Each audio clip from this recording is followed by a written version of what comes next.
یہودی جو تھے نا وہ سحری نہیں کرتے تھے، سحری کا نام و نشان نہیں تھا، روزہ رکھتے سحری نہیں کرتے.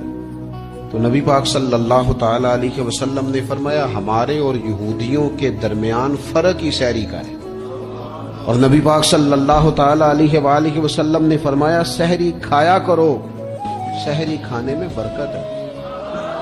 اور اگلی بات سننی ہے آپ نے تو خوش ہو جانا ہے، سحری کو معمولی نہ سمجھے، سحری کرنا عبادت ہے. ہاں آپ مت سمجھیں کہ میں روٹی کھا رہا ہوں، یہ تو میرے سامنے دہی رکھا ہوا ہے، یہ تو سالن رکھا ہوا ہے، یہ تو اچار رکھا ہے، تو چپاتیاں رکھی ہیں. سحری کھانا عبادت ہے.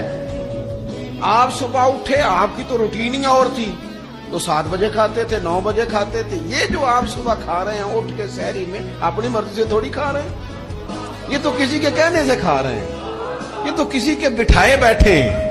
یہ جو سحری کا لنگر ہے یہ رب رسول کی رحمت کے ساتھ عطا ہوتا ہے.